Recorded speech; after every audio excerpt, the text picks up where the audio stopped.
What's up, everybody? Happy Tuesday night. Your boy is dog tired. It was hot as hell at work today, 130 degrees plus in the plant. But, Adam, you know, Rule 76. No excuses. Play like a champ. The people got questions? Damn it, I'm going to be here to answer them questions. How you doing tonight, buddy? Damn it, man. We're here, baby. Under no circumstances are we missing class. Get your ass to class. Hell yeah. I got something cool I got to tell you. We tell the people here who are tuning in as well. We have finally hit the point in our Patreon where I can offer annual memberships. Big step for us, right? You can Let's go. I didn't even know that. Let's go. Let's go. I did not know that. You actually get a 10% discount if you go to the annual membership. So that $1 tier just got a little bit cheaper, right? 10% off. Man. Just pay for the whole year. Still coming under $10. You want to pay for the whole year, save yourself $10 a month, you know? So Hell get in there. Adam, we got this sweet-ass thumbnail. So let's just dive right into it. Treylon Burks, man. You know it's all over the news. Every damn podcast I'm listening to, there's some Treylon Burks panic. Where are you at with him? Are you panicking? Are you worried, slightly concerned? Like if I put it on a scale of 1 to 10, your concern level 1 being nothing, 10 being I'm shitting my pants. Treylon Burks, where are you at with him? 1 to 10. What is 0.5? Like Ooh. I feel like these preseason narratives, like at this point, like it'd be one thing if like it's week 1 or week 2 and you know, people are freaking out because rookies don't perform in week 1 or week 2. We've seen it time and time again, but at least like what are we worried about, man? Asthma, like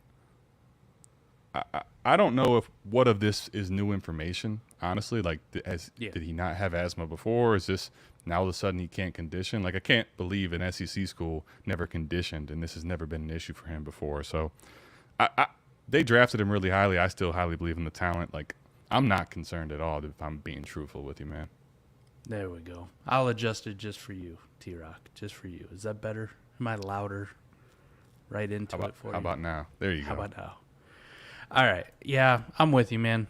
It feels like we went through this a lot these last couple of years where these off-season mini camp narratives, you know, so-and-so rookie can't play or they're garbage and they have whatever issue going on. And then we find out it was all just bullshit. Like, it's just something to talk about. I'm not making any fucking moves because of news going on in June. You know, other than so-and-so tore their Achilles or so-and-so tore their ACL or, you know, or they're facing a 10-game suspension. You know, then I'll adjust. But, he's not practicing because he's got allergies. Okay. Do I give a shit? No. It's weird, man. It's so weird. The panic is fully in full force, though. I'm doing a kind of a side project with Ray, and we'll probably talk about it at some point where I'm just keeping track of, for you and I, like you and I have been big Kenny Pickett proponents. And this class is kind of weird because it's like, oh, nobody wants Kenny Pickett. He's the farthest down in ADP of the rookies of like what I would consider that zone. So if we think about London, Burks, Wilson, and Jamison Williams, Kenny Pickett goes after all of them. So correct. I made a spreadsheet. Yep, another spreadsheet, but I'm keeping track, keep trade cut data and Adeko startup ADP and keeping track of trades that are going on just so we get a nice visual going forward of how the value actually plays out versus like our perception going into it. You know what I mean? Like, right. Yeah. He's dead last now, but does that change if he's announced in October as a starter? Does Kenny Pickett shoot up these ranks? I would say yes, but we have nothing to go on right now where it's like, oh, Trubisky's probably still starting. So blah, blah, blah, blah, blah, Kenny Pickett's ass. Yeah. Right. That's the way it is. So, yeah. Well, it's just so weird to me that we'll kind of find any narrative to push just to give you something to talk about, right?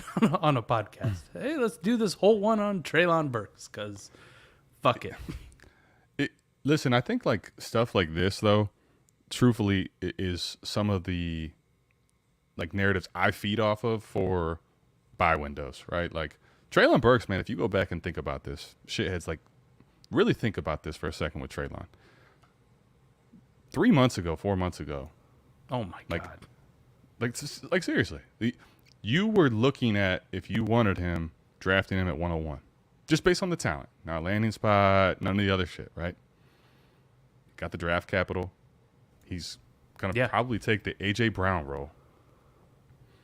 And now we're looking at him being the last player in the high tier of a shit class. Yeah. Like it. Please. Like I'll buy him now. Okay, I told you guys I was gonna have no Treylon, but I can't predict the future because here we are. Like it's someone I'm interested in. I'm very interested in, and like man, I can't imagine that he's at least the 106 3 months ago. Like this is a perfect buy opportunity for me. I think it just goes to show too that no matter the prospect, so this is going to be a subtle shot at Bijan Robinson, even though you and I love him and everybody loves him, rightfully so. But I think it's all the more proof that there's no prospect out there that's bulletproof or immune if the narrative army comes at you. It'll affect anybody. We did it last year with Kyle Pitts, right? Well, I mean, and Jamar Chase. Literally, Jamar Chase. think about this right now. Yep. The wide receiver 1 and the tight end 1 in Dynasty. Super talented prospects. Mike, there was times where, I mean, we were against Pitts, right? We were part of that narrative. And all the narratives, Jamar Chase, both those guys had buy windows just based on this same type of stuff. Like, think about that for a second. Yeah. Short said it, man. 3 months ago, he was the A.J. Brown clone, and now he can't even breathe. He's never going to be able to play football again. And I love the subtle shot Austin keeps taking it as co-manager, D-Rock. He's going to have to adjust his ranks to increase Burks from 10 overall. All right, so that was a little Treylon Burks, man. So let's dive right into the questions, man. We got Old Dak had one queued up. What's up, boys? 14-team Superflex, start 9. How much can I add to Dak in a deal for Herbert or Josh Allen? Dak and Elijah Moore in a 23-second too much? Or how much more wiggle room to go out and get a deal like that done? Man, as much as I love Elijah Moore and, I just love to hoard assets, I understand at 14-team Superflex and start 9 how much of an advantage Justin Herbert or Josh Allen would be, even over a guy like Dak. Dak's good. But it's like you take it to the next level, and those are the little edges that you're trying to find in those leagues. Adam, I think I'm cool with Dak, Elijah Moore in a second. I'd send that. I like Elijah, too. I love Elijah. I love him to death. But to get me to tear up from Dak to one of those elite quarterbacks, truly elite quarterbacks, fuck yeah. In that kind of format, sign me up.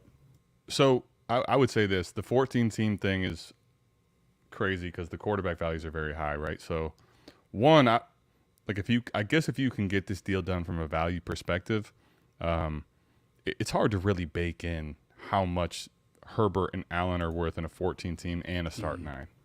Here's the caveat I would say about this. I would not make this move unless my team actually really has the depth. Because in 14-team, the other weird proponent about it is there's not much depth typically on a lot of those teams. Valid, and yes. If you lose Elijah Moore, what happens to your flex? What happens to your bench? And so as great as Herbert and Allen are, basically can your team afford this type of a move? If you have the depth and your team looks really good, fuck yeah. Like this value-wise is great. But my problem would be making sure that you have the luxury to go get rid of these guys is essentially my only holdback. Let's say that he is equipped to it, and the guy comes back and says that's not enough. Mm-hmm. Would you be willing to add more to it?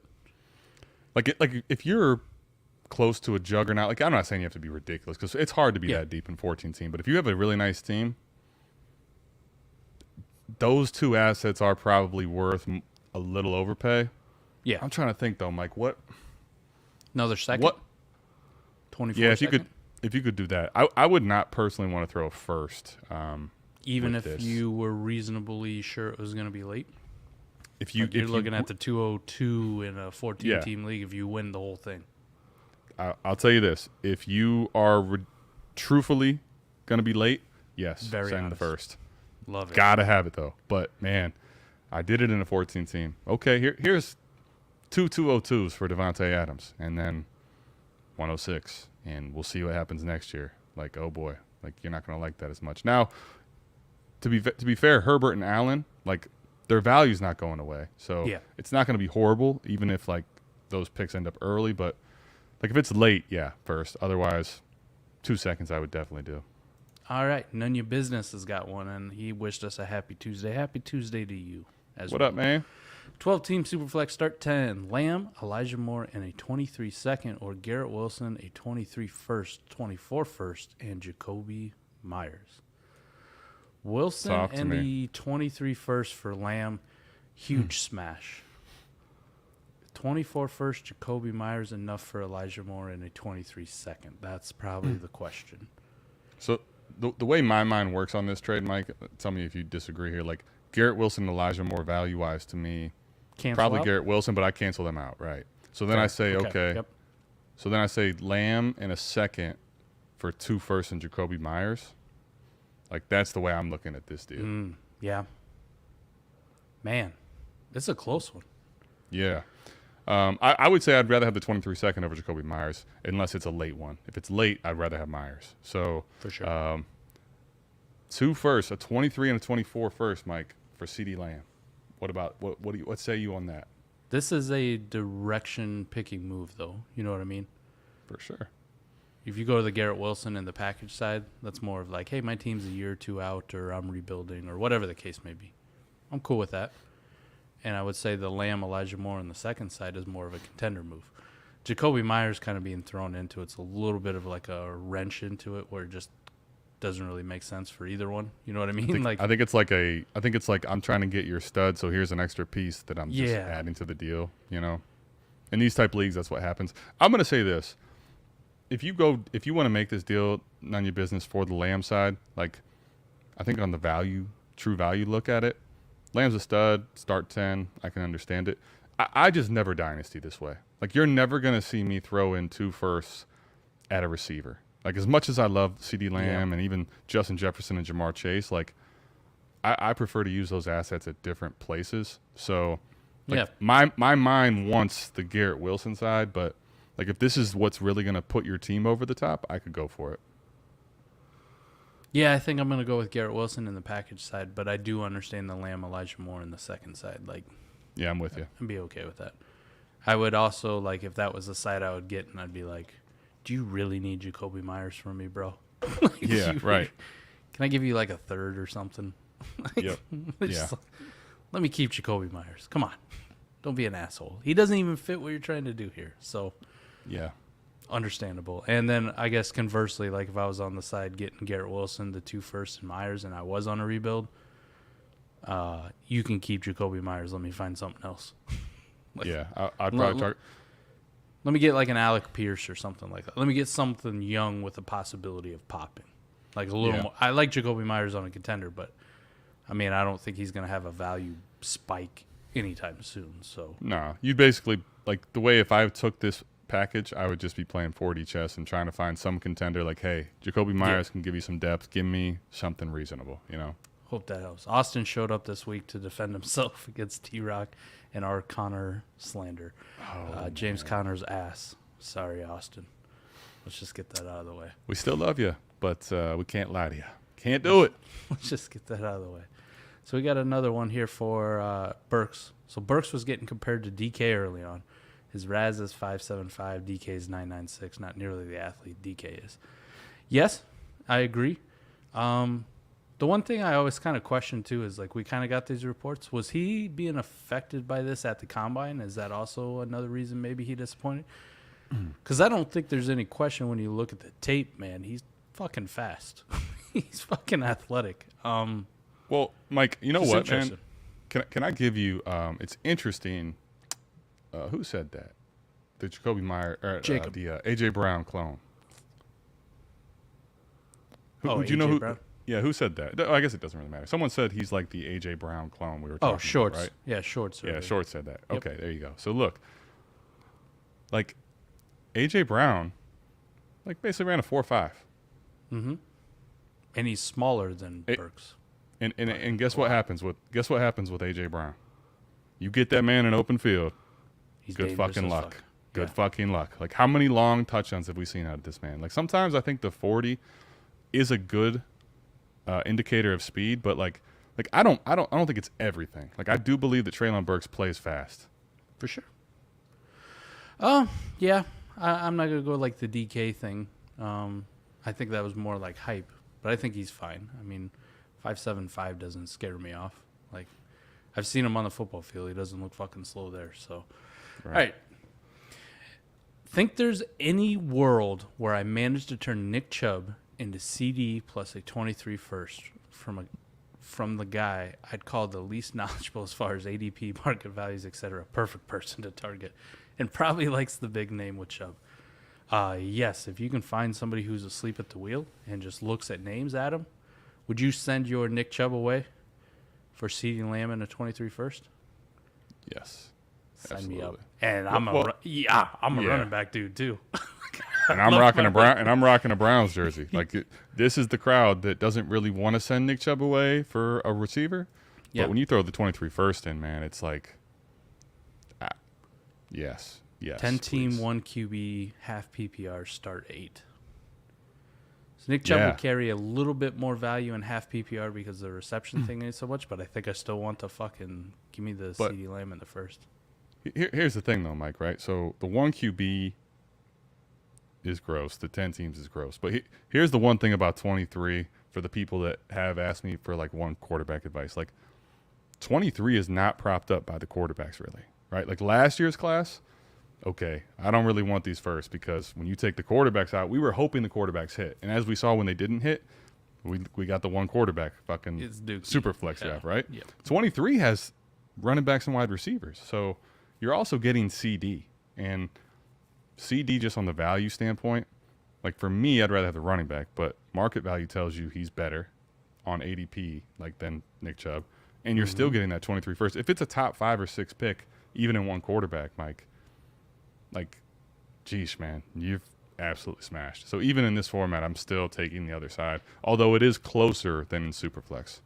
Yeah, a little bit closer, but I think, too, like, the way my mind would work is I definitely want CD in the first, and then I'm thinking about, like, what I can do with CeeDee Lamb. Who's the next victim? 100%. Who's the next victim? You know what, real quick, Mike, I wanted to just go to this because, like, the A.J. Brown thing. A.J. Brown ran a 4.49, speed score 109.7, 91st percentile. Treylon Burks 4.55, 106 speed score, 86th percentile. Like Similar. Watch. Please watch. Unless this man really cannot breathe. Like, watch him run away from people, and everyone's going to be like, what happened? Yeah. It's kind of weird, too. Like, did you just develop this? Is that, like, the narrative we're going off of? I highly doubt it, man. Because I watched some shit on SEC defenses in the fall for a couple years now. Look fine then. But yeah, college dominator, 93%. I mean, 93rd percentile. Mr. Bip Scalus over here, his ranking of Burks got? has nothing to do with conditioning. He doesn't change his ranks because of Twitter. That's bad process, Adam. Well, I'll tell you one thing. Before we get on to the other question, if you have him ranked at 10th in the class and it's not because of conditioning, that's bad process. That's all right. He's got Pickett at 11, so. Oh, my goodness. Get Bip Scalus out of here. Can't believe he doesn't listen to the word of God that is fantasy Twitter. Come on. What are we doing here? What is going on, man? Jacob says he traded Mahomes for Dak and 223 first in one of my leagues. Holy ball sacks. Good job. Jeez, man. Jacob, is this 12 teams? Superflex? We'll wait for a response. I mean, that's disgusting. Wow. That is crazy. He no longer falls after the false gods that propped up Sermon and Marshall last year. That was the straw that did him in. Straight Sermon and Terrace Marshall. You didn't like how your Sermon and Marshall shares ended up, man? Come on. And Austin's out here defending them. They ain't dead yet. So, oh my goodness. I think we see why he likes James Conner so much. I think he has a type. Castle Black's in the house. What's going on, buddy? Failed contender, young team. You giving up Saquon and Dawson Knox to get back Antonio Gibson and Gabe Davis. And I believe I saw it in the Discord question, too. I just had an answer. I was trying to get this ready for tonight. It's not tight end premium either. So for whatever the hell that's worth. Yeah. I mean, that actually does change a little bit, especially for a tight end like Knox, right? But how many catches was Dawson Knox getting? Let's be fucking honest. It's not he's a touchdown guy, so that's where I just mean that he's not propping his tight end points up off of receptions. I think he had like 40 or less, something around there. I mean, it's nothing crazy. He's still a big body end zone guy for Josh Allen. I mean, so here's the question, Mike, for me, one, I'm not a Gabe Davis guy. I'll sit here and be wrong. Listen, he looked unbelievable in the playoff game. And at that time, every single share I had, which was not a lot, maybe 3 or 4, were on the block immediately. And I tried to trade him before that. I've tried to trade him since. Maybe only have 1 or 2 shares left. If he hits, I'm not going to say it's impossible, but it's just not one I want to bet on at current market price. So would you rather have Gabe Davis or Dawson Knox in a non-tight end premium? I think if it's non-tight end premium, it's they're both fine. In tight end premium, I'd actually probably prefer Knox, honestly. Non-tight end premium, either one I'm okay with, probably. Okay. It's not a big difference for me. I think this ultimately comes down to, especially knowing it's non-tight end premium, Mike, to what your takes on Saquon and Gibson are. I think that's what this trade really is about. The only thing I'll say is Saquon kind of has a depressed market, but not near as bad as Antonio Gibson. Correct. The heat is not at that level. The Saquon thing, shit, man. He comes out and has a good game weeks 1 or 2. People are gonna go ballistic for him again. See, I told you the Dable offense, blah blah blah, all that shit. So yes, that is the big thing with Saquon, right? The talent and the name. As bad as his ADP and his depressed value is, he goes up, if he blows up week 1 or week 2 or both, dude, the Saquon window is closed. Yeah. That's how he's going to operate. If Gibson has a pretty good week 1 and week 2, now I'm not saying blows it up. If he blows it up, okay, we'll have some B-Rob dead type shit. But if he just has pretty good week 1 and week 2, people are going to say, oh, B-Rob just isn't ready yet. It's coming still. I could see the hate still being there for Gibson. If Saquon goes off week 1 and week 2, I don't see you buying him still. Personally, that's the way I look at it. The way I look at it, I'll take Gabe Davis over Dawson Knox in non-tight end premium. Not really close for me. Dawson Knox just really doesn't do shit for me. And as much shit as I talk about Gabe Davis, I'd just rather take the shot on him. Have a little exposure in case I'm wrong in all my hate of Gabe Davis. Sure. Saquon and Gibson, I'd rather have Gibson, but I'd be that's why I kind of put that out there about the Saquon part. Yep. If you want to do this deal now, fine. I think it just comes down to how much of a poker player you are. Do you want to see the turn? You got a chance to to really double your money here, right? To make a little bit more, but there's also that chance that maybe this Gibson-Gabe Davis deal isn't available for you any more than either, and Saquon doesn't do what we hope he's going to do. So you can risk it and ride out Saquon, or you can just pull the trigger now. And if you pull the trigger now, I wouldn't have a problem with it. It's just a risk tolerance thing for me. But I like that side. I'd get back Gibson and Gabe Davis for sure. Yeah, I mean, I don't hate it. I like Gibson too, so if you want to make this bet now, I'm fine with it. I think I'd probably stay with Saquon and Dawson Knox right now, but listen, if you press the button on this right now, no hate at all coming from me. I totally understand it. Just move on with your life. Yeah, I mean, on to the next. You get younger. You're taking what is viewed as a more depressed asset in Gibson, but if he goes out and balls out, his value is way too fucking low right now in the market, man. It's insane. Maybe you play on that a little bit too, and you're like, hey, I'm going to need something a little bit more. Antonio Gibson's basically dead, bro.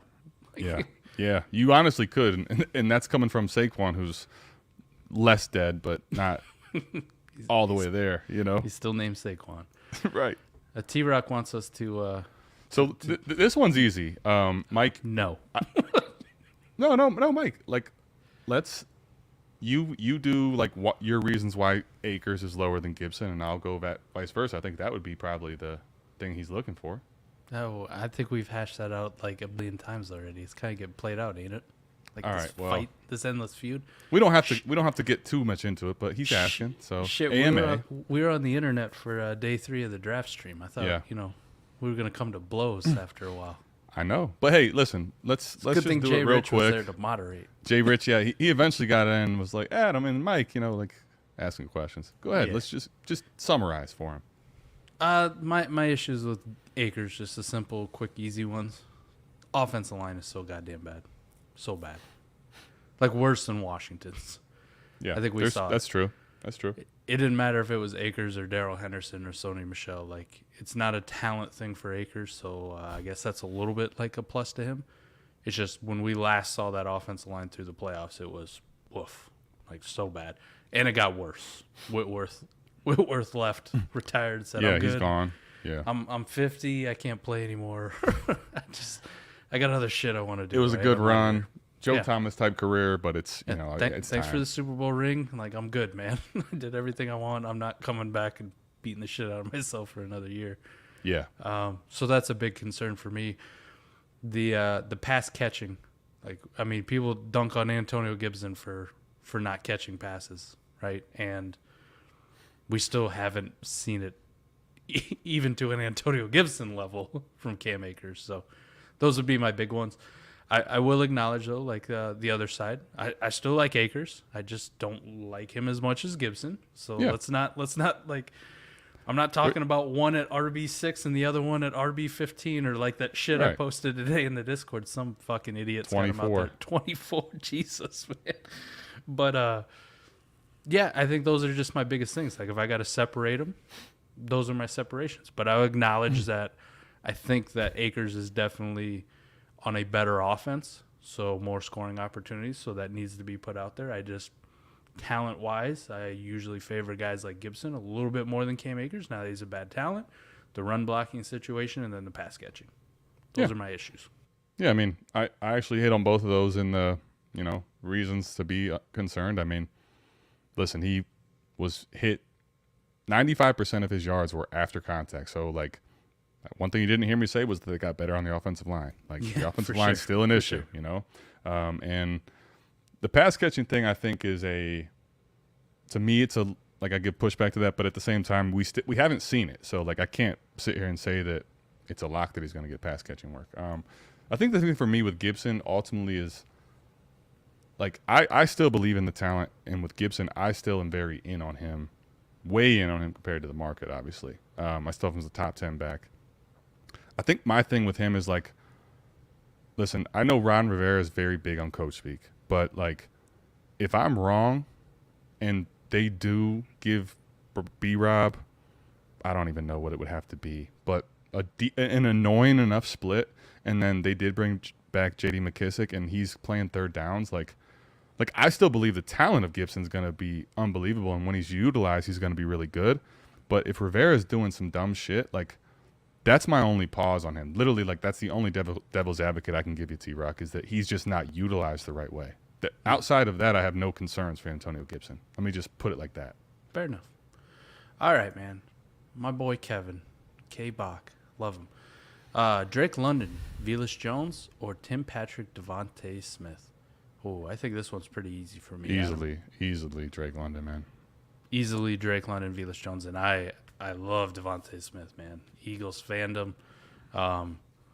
It has nothing to do with Velus Jones and Tim Patrick, by the way. Nah. Like, both fine. In a deal like this, man, they're both so far down. Ancillary. Like, even in best ball, like, I don't really care that much. I'm getting 2 for 2. They're both longer shots, Can Tim Patrick stay on the field with all these guys? Like, I don't know. So for me, like, Drake London's so much more market value. Yeah, like, he's much more highly sought after than Devontae Smith. That's easy for me. Even if you don't like Drake London, like, you just have to acknowledge, like, what I could do then with Drake London versus what I could do with Devontae Smith. Literally, if I'm in a contender, I take Drake London, Velus Jones side, and I'm flipping Drake London for one of those receivers like in a round later that's way above Devontae Smith, a DJ Moore type or something like that. Like, it's happening. Yeah, this is a good one right here from T-Rock. Be mindful of the leagues you join. Join a league that already has to find a replacement because they waited 12 hours and no pick. And then Jacob said that ridiculous deal where he down-tiered Mahomes to Dak for 223 first, 12-team league. Wow. Holy Yikes. crap, man. Good job, buddy. Even if those are late, like, that is so smash. Joe's got one here. 10-team Superflex start 10. Flip Burrow straight up for Pitts. PPR, but not tight end premium. Normally, I would say no. But does the 10-team... The 10-team comes into it. Sure. Yeah, because you now can get quarterbacks a lot easier in 10-team, right? Yeah, you're not so desperate for them. You know what I mean? The replacement. Yeah. They're not going to make more Kyle Pitts, right? Nah. I mean, they don't grow on trees. Quarterbacks, you can kind of find some replacement. You definitely can. Like, I'm trying to think about this, though, because, like, it's a little foreign to me. Like, the non-tight end premium and the 10-team. Mm-hmm. Because, like, in Superflex and non-tight end premium, like, if you didn't tell me it's 10-team, like, I'd say don't do this. And I love Kyle Pitts right now. Mm-hmm. Now, when you go 10-team, listen, if you have the quarterback depth, or if you think, like, knowing your league that you can go get a reasonable quarterback back, like, I'm cool. Because Pitts is 10-team start 10, Mike, also makes that tighter. Like, the margins are more based on the studs. So, like, I'm all for having the cheat code there. I love it, man. I love it. I'm in for it. Mello says, we sound crispy as hell tonight. Much better than sound crusty as hell, right? Hopefully we're not like Antonio Gibson and Cam Akers in the streets being viewed crusty as hell. We found a job for T-Rock. Thanks, Austin. Future producer. Okay. Like not on camera. We don't get his takes. But production quality? Yeah. We got you. Bring it in. Let's do it. Yeah. League recently moved to Superflex, so half the league doesn't properly value quarterbacks. I got Pickett at pick 20. Jesus Christ. Lamar Fields' cousin is the other quarterbacks. Yeah, I'm good, man. Bye, Joe Burrow. Give me Kyle If you have Lamar and Fields, not even knowing you had cousins, like if you have Lamar and Fields, like, okay, peace. Good. See you later, man. Yeah, good. That's smash. Well done, Joe. Oh, my God. Just move on. 12-team Superflex, full PPR. Etienne and Wandale for Rashad White in a 23 first. Etienne. Yeah. The Wandale, Rashad White, don't give a shit. Cancel out, close, whatever. Listen, I've had... they're not needle movers for me, so it doesn't matter. Nah. 23 first or Etienne all day. I was just going to say, even on my rebuilders, Mike, like, I've had the 23 first for Etienne offer, and I'm like, you know what, man? Like, nah, I need more. What if that 23 first was going to be early? Locked and loaded? Yeah, I'd do it. 23 first, locked and loaded early, and Rashad White for your Etienne and Wandale? If I'm rebuilding, and I know that's a top 3 pick, I'm doing it. Okay. Now, if I'm contending, no. I'm in agreement. I just had to ask. I play a little bit of devil's advocate because, I mean, most times I would say we suck at projecting picks, but there's some, like, it's like the definition of porn, man. I can't define it for you. You just know it when you see it. And there's some teams out there you look at him and you go, wow, this dude is going to suck hard. Listen, if someone else has, if someone else is trying to compete and they're happy to sit on one of these ridiculously bad teams first, and they're like, let me get Etienne for that. Yeah, you can have him. Outside of that, generic, nah, I'm good. Austin hit it. Etienne, unless that first is top 3. He's right with us, man. Easy. Nunya, 12-team Superflex, start 10, Mahomes and Barkley, or Tua, James Cook, 223 first and a 24 first. Holy fuck. Whoa. All right. Mahomes for Tua and, let's say, 223 first, and then Barkley for James Cook and the 24 first. Give me the package. Yeah, so... Like, you kind of hit it, right? If you're telling me it's Tua for 223s for Mahomes, feels like a far tier down, but man, 223 first talks to me. Good with that. Money. I'm in.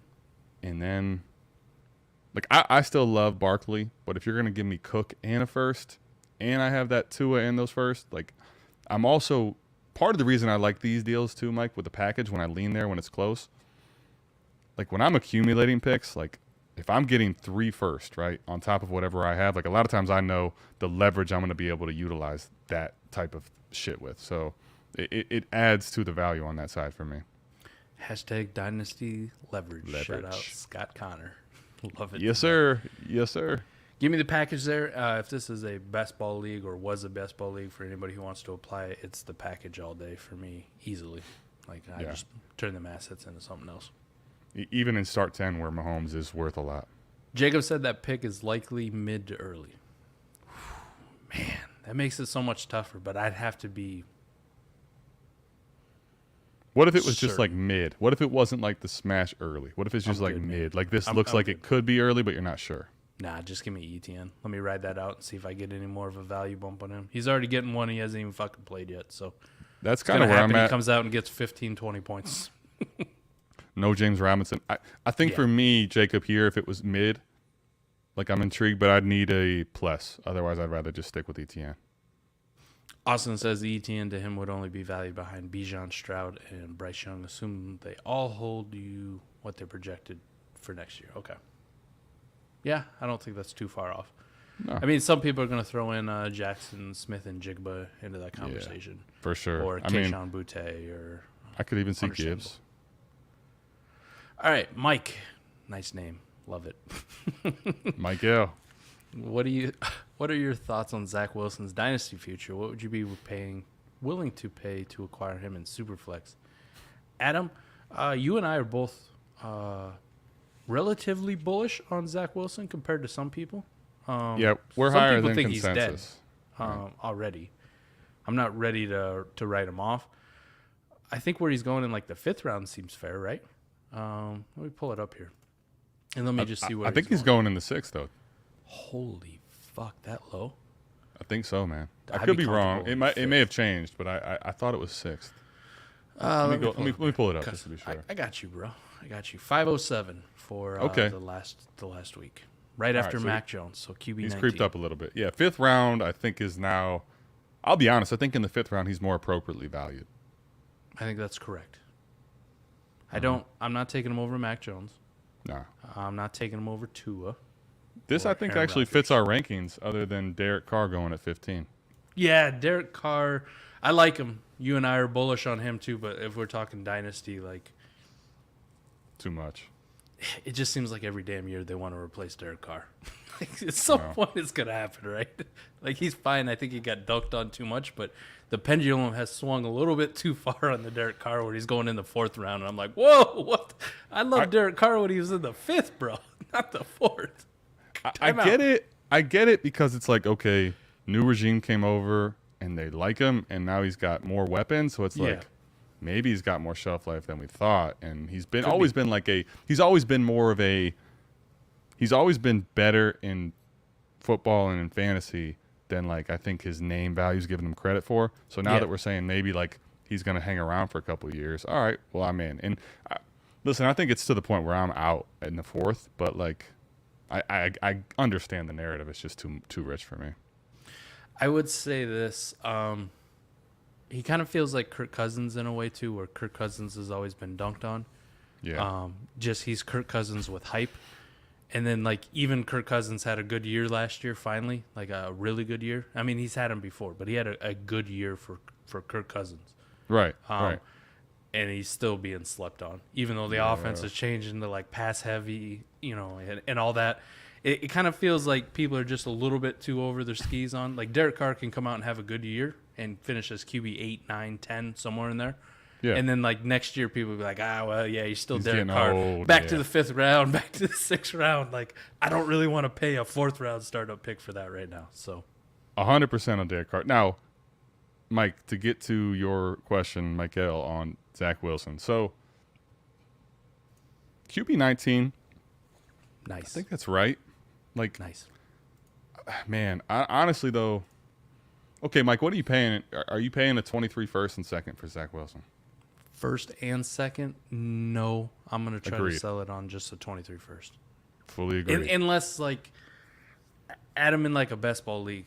Like if I've got a contender already, I need another quarterback piece, and I know this is going to be a bottom, 3 pick. Fuck yeah, you can have my first and second. Like give me that fourth quarterback that I need in a best ball format. In a lineup format, I have a hard time paying a first and a second for a guy that I'm not really sure if he's going to be my super flex starter. You know what I mean? I don't feel as great. See, this is where, like, for me, it's very hard to – it's a good question, Michael, because here's the truth, right? Like, I like the draft capital. I still could see him taking a step forward this year and being – but, like, if I'm being realistic about it, Mike, here's where it's tough, like you said, to pay the first and second even. Okay, he probably this season maybe has some spike weeks, but he's not, like, someone I want to rely on in my super flex spot for the contending side.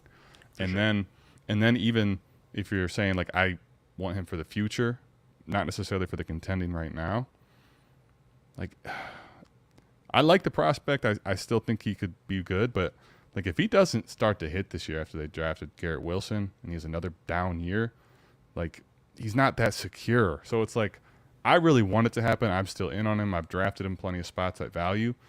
But, like, I'm with you. I have a hard time paying more than just a generic 23 first because – like, it's not a contending piece, and it's also not super secure. Generic 23 first, I'm in, yes. Especially if that's late. That's a huge hammer.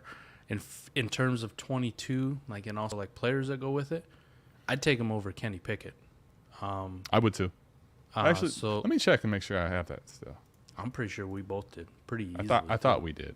If I don't, I need to adjust it. Yeah. So in that case, like, I'm taking Zach Wilson over Drake London, Garrett Wilson, Treylon Burks, James Cook, Jamison Williams, Chris Olave, Sky Moore, Christian Watson, George Pickens, Jahan Dotson. You name it. Anything besides probably Kenneth Walker, Adam. Yeah, I was going to say Brees, Kenneth Walker. I'm wanting that side. And then just give me Zach Wilson. And then I would take, if it's a Zach Wilson's in the 22 class, give me him at 103. Hot take alert. I mean, I don't know. Like, I'm about as in as you could be on Zach Wilson without being fully bullish. Like you said, we're mildly bullish on him. Without, like, putting him as my profile picture. Yeah. Like, you're not going to see me do a Zach Wilson video and, like, go ultra hype mode because I'm not that bullish. You didn't buy a Zach Wilson jersey? I bought one. Did you? I'm just kidding. Does it say Mormon Mahomes on the back? It should. It definitely should. Jacob, man, I'm glad you're here, man. Appreciate it. Thanks for stopping in, man. Come every time. Love to have you. Welcome back every Tuesday. Every Monday we got a trade show that comes out. We got videos coming out on Wednesdays and Thursdays now, just shorts, and 40 podcast on Friday on Destination Devy. We are here for all your Dynasty content concerns. Monday through Friday, we got you. And who knows, maybe some Saturdays and Sundays. We did a Dynasty trade show because I fucked up on Sunday night. Listen, I think we're going to be bringing some more to it. Let's get to it. Let's go. All right. Mike and Adam, Austin and I need your help. I have Pitts 101 for our startup. Jesus Christ. Is this one? Bro, what are we talking about? Hold on. Pitts 101, and then he has Trey Lance 101? What are we doing? Where's Allen? Hold on. Is this a, whatchamacallit? Is this one of those, why can't I think of the name? Dispersals? It could be. I think it's got to be a dispersal. Right? Otherwise, it's not. This doesn't make any sense. Okay. Let's say it's a dispersal, Mike. Just let's answer the question. So, Austin says, don't even throw that out there. We pick 103. Don't let them fool you.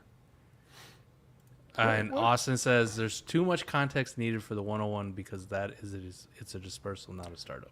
You know about it, Mike. Called it. Let's go. Yeah, all right. I like you, man. See, all right. This is why. What do you think, Mike? Pitts or Trey Lance? In a dispersal. Pitts, right? Super flex, 4-point passing touchdown, a tight end premium. Give me Pitts. Not even close. Yeah. Trey Lance is dope. Give me Pitts. I shouldn't say not close. I still love Lance, but it's Pitts. It's Pitts. It's not close. You're right. I mean, it's not horribly far off, but it's definitely Pitts. Adam, I tell you in a regular startup, this one that we're about to do with our patrons, you got pick 110. Pitts is on the board. Are you taking Kyle Pitts or Trey Lance at 110? I'm taking Kyle Pitts over Trey Lance every single time. Okay. But I'm not going to act like the value's like horribly off is what I mean. But I'm taking Pitts every single time in any format unless it's – I don't even know what the format would have to be for me to take Trey Lance, honestly. Like, I mean, are you taking Trey Lance anywhere before like the mid-second at this point? Nah. I didn't think so. I mean, we're talking like a half a round to maybe. Yeah, we're talking probably 6 picks. I'm not gonna say full round because we're talking 6 picks. I'd say 6, 7 picks. Yeah, that's close enough for me to say the words not close. I'm not talking like 1 or 2 picks. Like he'd be the next one. Nah, there's probably 2 or 3 in there. There's a gap. No argument here. Go ahead. Let's move on. There's a Swift. There's a Najee. There's a Javonte. There's a Breece Hall. There's a Trevor Lawrence. Attila. Attila. Yeah. Let's get it, baby. All right. Jacob's got. I think I want to buy at least 1 share of Zach Wilson in case the Jets are somehow decent, not paying more than a first. Perfect. Jacob, I'm willing to take the bet on it, right? Garrett Wilson, Elijah Moore, Breece Hall, Corey Davis, fucking Braxton Berrios, Tyler Conklin, C.J. Uzama, and they get their giant, massive left tackle back, Mekhi Becton, this year. Dude, so, and he's really talented, a little more of a project, but he could, if he hits, he could be really good. And it's a San Francisco-esque scheme, right? Yes. LaFleur, same kind of coaching tree. Coming from the same thing, so who knows? Listen, I think this is a really good way to look at it, Jacob. This is how I do it too, right? Like I'm in 20 leagues, 21 leagues or whatever it is. I have some of them because I don't want to miss, and I think you're 100% right there. Like if he hits, you want to have a little bit of exposure, but I wouldn't get crazy on what you're paying. I love it, and this is a perfect one too. Like I'm not always keen to this, and it's something I need to do better. But if I'm making a bet on Elijah Moore or Garrett Wilson going for, like, why don't I fucking double down, right? I'm already making 1 bet. Why don't I make 2 bets, right? If I think Elijah Moore or Garrett Wilson's going to have a really good year, why not bet on their fucking quarterback? Or vice versa. If I think their quarterback is going to be good, I should be betting on both of these guys, right? And Mike, that's such a good point because, listen, this is a big thing for you and I both in the Dynasty spectrum. Like, also, when I'm making the bet on Zach Wilson, it's at recently in the 6th round, even now in the 5th round, quarterback 19, right? Like, I'm willing to put some more eggs into that basket at that cost. What you're not going to see me do is make a bunch of these bets in the top 2-3 rounds, likely. So, here's the thing, right? Zach Wilson, if you buy it here and it fails, you still probably have an out window where you can get something out of it, right? Because he's secure as a starter. But if he smashes this year, Mike, like his startup cost is going to be up a lot. For sure. I'm trying to move these along so I can fit them all in here, man. You guys are flying through these. 10 teams, Superflex. Start 10. Burrow, Jacoby Myers, Claypool, 23 first, 23 second. For Etienne, London, Hollywood Brown, 24 first and 24 second. Whoa, that's a mouthful. Run that back again. This sucks because the quarterback's just gone. Yeah. Burrow, Myers, Claypool, 23 first and second. Etienne, London, Hollywood Brown, 24 first and second. So even if I say like you kind of cancel out the picks, it's also 10 team though, Mike. So it's again where Burrow maybe is a little more disposable. I'm not saying there's pits. I'm just trying to simplify it a little bit, like how I break it down. Like I think the picks are close. I mean, you give the edge to 23 because of the recent, more immediate. But 24 is a dope class too. So if I just kind of be like, all right, that kind of cancels out. So I'm looking at Burrow, Myers, Claypool for Etienne, London, and Hollywood.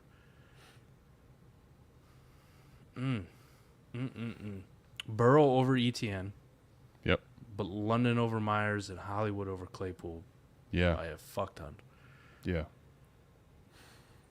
Jesus, man. I hate not getting a fucking quarterback back, but like you said, start 10 10-team league. Quarterback's a little easier to come by. Fuck it, give me the package of Etienne, London, Hollywood. I'm not a Hollywood guy, but the 24 first and second. Yeah. I mean, I'm giving up Myers and Claypool, both guys I like. You give up the more immediate picks. I want the package. I'm with you. Like, they're both packages, but give me the Etienne, London, sorry. I'll send my quarterback away for that package.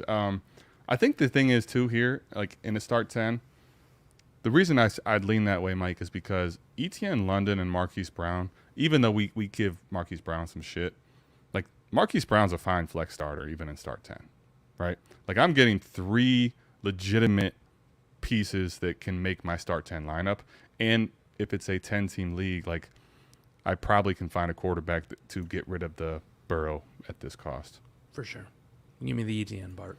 Short says, team's going to be balanced with Brees and Carter combined with scheme. Wilson might hover around 10 to 15, but I don't know if he ever reaches max with the Jets. And shots at the profile picture. We're gonna even though you got the profile picture, we'll turn you into more of a Zach Wilson believer. Ooh, I like that. And T-Rock said it is a dispersal. If you saw the other quarterbacks available in the draft, you would consider Lance. Yeah, but I draft for value. I trade for need later. Listen, that's how it is, man. Austin, I did my best. It's closer, but it's Pitts. It's easily Pitts. See? T-Rock said it. We can have any quarterback you want. Just requires you to trade for him. I mean, dude, I've seen Pitts trades, Mike, in 1.5 tight end premium that you're getting a quarterback plus. Like, go get him later if you really want it. Can we go one damn week without any Ronald Jones, please? Jesus. All the good stuff you do, like make us, defend things, like get out of here with Rojo. How in are y'all on Etienne? Would you be willing to tear down from JT to him for the right package? Like, I'll be honest with you. Just Etienne in a first for your JT. Are you in? I mean, if it's best ball deep starters, maybe. Outside of that, no. Outside of that, no. Here's the thing, Mike. Like, if I'm being honest about Travis Etienne, like I'm getting to the point where I'm kind of like the thumbnail, right? Scary hours. Like, I'm getting to the point here where it's like, man, as much as I like the prospect and stuff, like we're kind of drafting him like we've seen it. Like that's part of my issue with Cam Akers, right? Like, y'all motherfuckers acting like we haven't seen it, and we're basically judging him coming off of 5 months of an Achilles, which is superhuman. Like maybe he's getting some more time to heal and he's going to be back right. But even if he's 90%, we're drafting him behind Travis Etienne, who we haven't seen do anything. Like, what if he's not utilized right? What if this new coach doesn't plan to utilize him the same way? What if he's good but not great? Like, we're drafting him high. That's my problem. This. You and I both rank him at 11. Okay? ADP has him going at RB12. Yep. The problem I have with it is that the guys who come after it, there's some dudes up there who are going before Travis Etienne that have no absolute fucking business in a dynasty startup going before Travis Etienne. But conversely, there's a couple dudes, Cam Akers, Antonio Gibson, going after that should be up there before him. But if I just take all that out of it and I look at a spot, 4th round, RB12, I think it's fine. I think it's perfectly fine. I'm willing to shoot shot on that. Yeah, I mean, listen though, man. To me, it's like we're drafting him though at basically right where Saquon's going, right? When Saquon's coming off the injury and could be really good, getting a 3-down workload. Like you said, ahead of Akers, even ahead of like Kamara. I'm not saying on the rebuilding side, but like contender, I think Kamara's still going to be good. And as you said, Gibson. So like, listen, there's some guys in ADP that we would never take, right? Freaking Austin Eckler, Dalvin Cook especially, Derrick Henry also, right? But like, I don't know, man. It seems like it's not horrible. I shouldn't say it's horrible. I'm just getting worried that like, dude, we're drafting him at 404 now. Like, we're pushing the needle on like he's going to hit and we haven't seen it. That's my only pushback.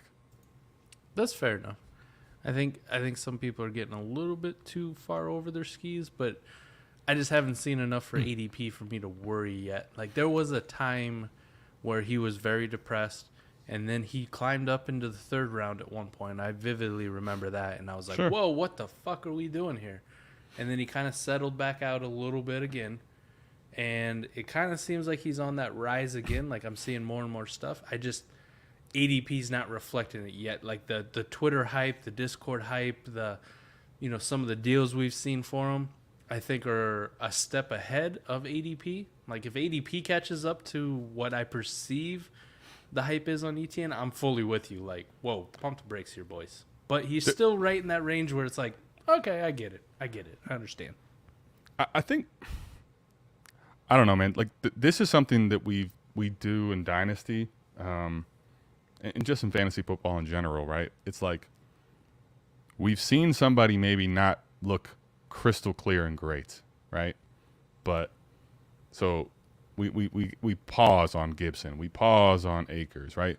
But we have not seen Etienne do anything, and he's coming off a serious injury too. And, like, because we haven't seen him fail, we're saying, oh, he's going to hit. Like, listen, the other thing too on the ADP thing is real quick. Like, this is also, he's only going in the 4th round because of the narrative of the position as well. Like what you're going to have to trade for to go get him, like, is not really indicative of that 4th round. Like, the running back hate's just kind of crazy, you know? Let me just pull up my ranks and look at them, though. Like, I can't make an argument for any one of these dudes that's going after behind them. Yep, in generic dynasty terms. You mean Kenny in Walker. our rankings? No, not Walker. Kenny Walker. We haven't seen shit, right? And he's not likely to get on the field as quickly as Etienne, so I'm not taking him ahead of him.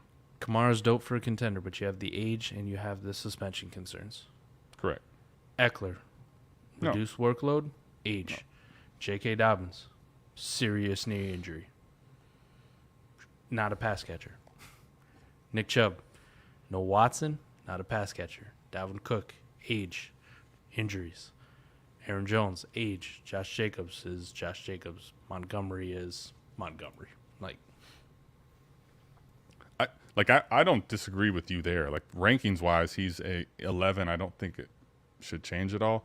My only point is really that, like, okay, realistically, if Travis Etienne smashes, yeah, he's going to rise in value, but how much from 404? If he smashes? Like, when I say smashes, like, he's a really good season. Not like a top 5 season, but he's just an RB1. Oh, if he's RB1, like, comes Let's out say he's like top good, 10, 12 season, yeah. A good de facto rookie year? Yeah. You're looking at a 2nd-round pick next year. With 23 coming in? Yep. I was going to guess more like 3rd. How many of them 23 guys you think would jump him? Because I only got you one at the running back position. One. Yeah, I would say at the running back position, probably just Bijan. Maybe Gibbs, but I don't think that should happen. And I will give you, right now, from what I know, maybe 2 quarterbacks. Yeah, I think they both would go still ahead of Etienne, Stroud and Price. Not another one. If Etienne comes out this year and puts up an RB1 season in his de facto rookie year, people are like, I fucking told you. The talent's there. Look at him catching passes. Yeah, he goes in the 2nd round. Easy. All right, let's say he goes late 2nd then.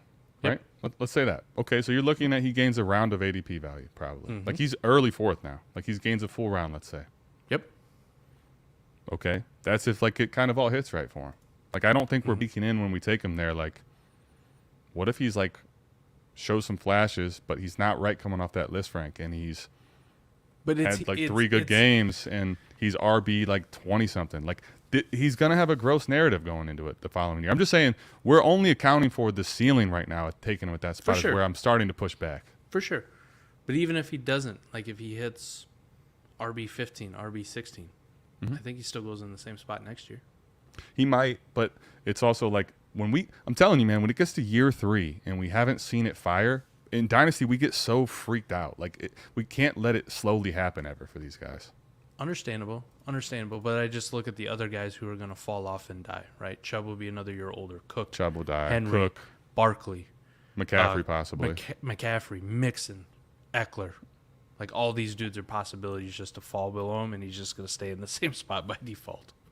Yeah, like, you're going to get maybe one, if we're talking just like the top 4 rounds, you maybe get Bijan and maybe you get Gibbs and maybe a Zach Evans or somebody else in that range. But I was going to say, if he's RB like 16, 18 this year, I could see 4 of these 23 running backs going ahead of him just because of hype. I can't give you 4.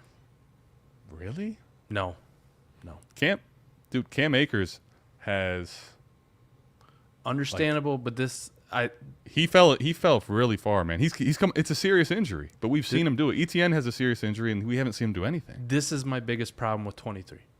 Okay. We've hyped it to the point, and even if you guys are tapped in or listen to Ray, which you fucking should be at this point, even Ray will acknowledge that the 23 running back class is like Bijan, and then the Gibbs bump for Alabama, even though he's nice, and then a bunch of question marks on guys after. Like, they're fine prospects, But I don't think even Ray would tell you that Zach Evans or Sean Tucker or insert other guy, when you're talking 4, would hold a fucking candle to Cam Akers as a prospect coming out. Not even close. I would agree. They wouldn't hold a candle to J.K. Dobbins. I would agree. They're more like in the Clyde Edwards-Helaire range, even though Clyde Edwards-Helaire is shit now. But think about the hype coming out before the KC thing, where CH was RB5, and people are like, oh, he's nice. I could see him in the first round. He's a good enough running back. That's more the range you're talking for some of those guys. Sean Tucker's always going to have that ACC Syracuse label to him. Sure. Evans is always going to have that character concerns, question mark bullshit that's going to follow him in multiple transfers. So it's Bijan, who's God tier. And then it's Jahmyr Gibbs, who's nice but has some size concerns, but plays at Alabama. So does he get that bump for the athleticism and playing at Bama? And then a bunch of guys who don't hold a candle to the 2020 class, which people are being like, this is just like the 2020 class. Bro, no, it ain't. No, it ain't. Well, I'm not necessarily arguing that they're all the prospects of Dobbins and Akers and that, but I could see a very, very real scenario where this class has been so hyped, people have these picks, and 5-6 of these running backs go in the first 2 rounds, and whether their prospect levels are those of or not, Clyde Edwards-Helaire is a perfect example, Mike, of where this guy was no one that anyone's talking about. Look at how much fucking hype he got, and he wasn't any good. I'm telling you, the hype is going to be crazy with these guys. And it seems like the shift is now dynasty age is such a big thing, and we're craving running backs, and that's why they're falling. These guys are going to be just thwarted up. Not necessarily all of them, but obviously we know Bijan and Gibbs, but I think some of these guys are going to be thwarted up just because the running back position needs so much youth to it. Like you said, all those older guys, and people are going to get overdrafted. All right, last question. This is a good one to take it out. Has nothing to do with fucking dynasty football or player opinions. Adam, you Formula One fan at all? I'm with T-Rock, man. I'm fucking obsessed now. I'm obsessed. So I'm not a Formula One guy like you guys. I've watched it, but I'm not I couldn't tell you much about it. For me, I had never watched a Formula One race, period, ever. I've seen some movies, Rush with Chris Hemsworth. Yeah. Dope ass movie. I remember one back in the day with Sylvester Stallone. It was Driven. I like that movie too, but that was my Formula One experience right there. When I pushed the fucking button on Netflix and started watching Formula One Drive to Survive, it is Hard Knocks, but for the whole season in Formula One, the behind the scenes and the interviews, and they show the race highlights and everything. And I started watching it, I got fucking hooked, man. I got absolutely hooked. I binge watched all 4 fucking seasons and caught up. And now every time there's something Formula One on, I gotta watch it. I'm watching shit on YouTube. I downloaded the fucking EA Play Formula One game, and I'm fucking racing. My wife's like, you're a damn monster. But anyways, to answer T-Rock's question, Formula One team would be Haas because it's an American team, but they suck ass. They're horrible. They're absolutely fucking horrible.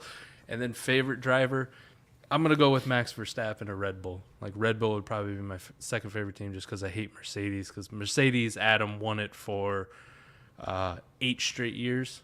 The Constructors Championship. So they give out 2 trophies. One for the team and their 2 drivers. Whoever scores the most points for a team, they get a trophy. And then the Drivers Championship, the best driver for the entire season. But their driver, Lewis Hamilton, I think won 7 straight for Mercedes. And then their team as a whole won 8 straight. And last year, Red Bull and Max Verstappen knocked off Lewis Hamilton and took the Drivers' Championship. They still took second in the team, the Constructors' Championship. But got it. I like the underdogs, and it's kind of they're the fucking Patriots, man. You just root against them. It's not that they're bad people or bad guys or anything. It's just I fucking hate Alabama. I hate the Patriots. Stop winning, you assholes. Give me anybody who will knock you off. The Warriors, get out of here. Yeah. I do not like NASCAR. I fucking hate NASCAR. You went to NASCAR, I thought, right? No, IndyCar. Oh, Indy that's 500. right. You went to the Indy 500. I apologize. Indy 500. Yeah, and Carlos Sainz, I get it. Big first win the other day. I like Carlos Sainz too. He's kind of fucking cool. I have a soft spot for McLaren too. Hard knocks on cocaine. My dad didn't watch the whole season on the 4th of July. I fucking love it. Wow, nice. Toto. You would. He would root for the fucking champions, like the Patriots. Like, that's a T-Rock thing to do. It's a bit scaleless thing to do. But I recommend to anybody out there, if you got some time, just watch the first season or a couple episodes of Formula One Drive to Survive and just let me know if you like it. Like, I recommend it to anybody. It was pretty fucking fun to watch. Plus, you get to see people going 200 miles an hour, like taking fucking corners, and then like they're up against the wall within like inches, and I'm like, how the fuck is this even possible? Like, right. I get scared driving 75 on a freeway, right? You like both cars on the side of you, and you're in your lane. You're like, oh, I hope I don't hit one of these. Yeah. Yep. Or you go through a construction zone, it's a little bit narrow with the concrete barriers, and you're like, fuck. Yeah. I'm getting claustrophobic in my own car. The construction shit, man. Oh, that's always brutal when it's real tight on you. Yeah. Well, we appreciate you guys tapping in. Fuck, we'll end it with the F1. Yeah, Adam, we're an annual sub now on Patreon. We've been doing it that long. Now you can sub to us on Patreon. Patreon.com/South Harmon. Come check us out. It's $1. You want to pay for the whole year? I think it'll come out to like $9 and some cents. One of the best values in the game, in the world, just got more valuable, a little cheaper. So fuck yeah. Come pay us a year ahead of time, and you'll get a discount. Why not? Discord server is always popping. We get all kinds of good questions on there. Just an extension of that. Yeah. And if you would, hit the likes, hit the sub. If this is your first time, we appreciate you coming. We got plenty of content on the channel. We keep it coming. Check out our podcast, too. Destination Devy, Spotify, Apple, Google, wherever you get your podcast form. Destination Devy's got a lot of great podcasts. We're just one of the many. Check out our boys, Ike and Gene. And one day, JB will be on there with his analytics podcast. I keep refreshing, waiting for coming real soon. Real soon. Let's go. We appreciate you guys tapping in. It's gonna do it for us. Check out the video tomorrow and Thursday? Yeah. And definitely this. We're gonna be having a lot of questions coming from this group here, this duo. Yeah, you guys have gotten yourself in over your head. We love you. We're out of here. Peace. Later.